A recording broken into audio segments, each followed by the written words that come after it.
There's a moment when a coach is about to correct you on an error you made, a strikeout, something that you did in a game, and you could feel his presence coming at you like he's about to correct you. Let's talk about what we tend to do as athletes and where our thoughts go are becoming very defensive. Chad Hermansen here, former major league player, scout, and now mindset coach for athletes. So I remember as a former player, anytime I made an error, there was something in my mind that was thinking, what does my coach think about me right now? Is he thinking about pulling me? Is he thinking about taking me out of the game?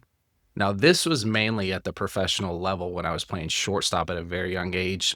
I was 17, 18, and 19, playing in, rookie ball, low A ball, double A ball. And I made a lot of errors. And I remember when making an error like that, going back into the dugout thinking, is the coach going to ream me? Is he going to yell at me? And part of what that process is your brain is really going into this fight or flight scenario, right? And so when you make that error, you do something wrong in part of the game, you're kind of wondering and thinking in the back of your head, am I going to be taken out of the game? Is the coach going to sit me? Is this going to affect my play for tomorrow? So one thing I want you to consider here is when a coach is about to approach you, let's say you've made an error in a game and he's about to approach you, I want you to, instead of getting defensive, get curious. When you start to live that lifestyle a little bit of being curious with why people do what they do. And in this example, coaches in a way trying to help you and teach you and in a way correct you so we don't make a mistake again. That's the whole goal, right? So let's, instead of getting defensive, let's get curious about what this coach is going to tell us. Likely this coach is much older than you, has much more experience than you, and the job and the role is to help you. So the higher you go up in the game, we tend to know more things because we just have more experiences. Now, let's say you're at the high school or even college level and you have a lot of experience. You're playing at a higher level. What I'm going to encourage you to do is allow coaches to help.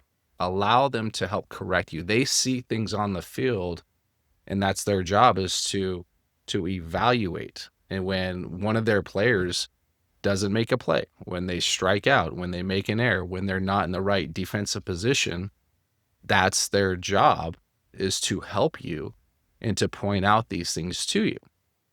The reason why I bring this up is I've been to plenty of games in my lifetime here, not only as a scout, but as just a dad watching my son play and noticing how players can get very defensive when a coach is trying to correct them. So what I want to give you here today is when a coach says something to you, that would be labeled as a circumstance to you. Those are just facts. They're words coming out of the coach's mouth here.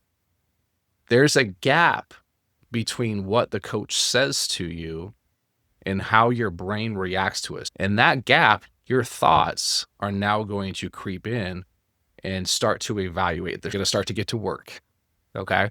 So those thoughts that are accumulating, if you're defensive at all, if you're like, screw this guy, I hate this coach, I can't stand this coach, those thoughts are going to create some feelings within you that are going to bring up the rage inside of you. So if that you have some rage, some anger, you are very likely could act out in that. And we're seeing more and more things where not only if we flip the script to where coaches react to umpires, umpires react to coaches, fans, parents, all these things, that's what happens. We react to the thoughts that have occurred about the situation. We feel mad, we feel angry, and then we act. And of course, from a coach's standpoint and a player's standpoint, we don't want to act out and get to the point where we hurt each other, right? But a coach is there to help you. So allow them to do that. Allow your brain to stay calm, to listen to what they're trying to tell you, and to soak it in. Just to soak it in and get curious about, why is this coach telling you this? Because they're a coach. They've been doing this probably a long time, and they're here to help you. What you'll notice when you just allow some space, when you allow some time for this, is your mind will start to calm down. Your body will react in a way that you're not going to be so reactive. And you can just allow some time to let it sit in, to let it settle, to let it land, essentially. So get curious and be okay with a coach correcting you. I think the harder you get coached, especially if you're, say, in college and you're wanting to go play pro ball, I would venture to say that a college coach is going to be a lot harder on you than a professional coach would be.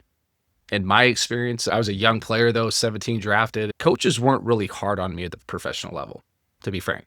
My high school coach, however, was extremely hard on me, and he got me to where I needed to be.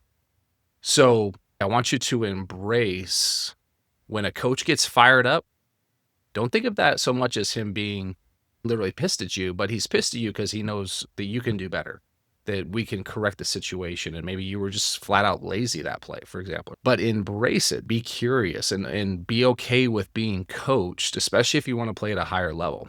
Looking back though, from my high school experience, my coach was extremely hard on me and everyone else because he demanded some things out of us to win and to make sure that we're all in the right positions and doing the things to help the team win. And so we got a lot of results out of that. And so again, I want to emphasize when you are somewhat of a reactive person and react in anger towards someone correcting you, if you need some help with that, of course, I'm here to help you with that. You can book a call with me. All that information will be below. It's something that you can work through once you realize what's happening and how those examples occur for you and what thoughts are helping create these whole situations in the first place for you. If you need some help with that, you're a college athlete, high school athlete. I open sometimes Monday through Thursday because I know you're busy in school, but I have these times available if you need to talk. I know college coaches aren't there all the time to just talk to you. And a lot of times you don't want to bring up that information with a coach because they're the ones riding the lineup. It's kind of more of a private thing. I'm really diving into the college athlete that's there struggling for the first time. Maybe they're a freshman, a sophomore, and you just need someone to talk to and in more of a private setting for you. Fits the bill for you. See that link below, book a call. I'll see you in the next video.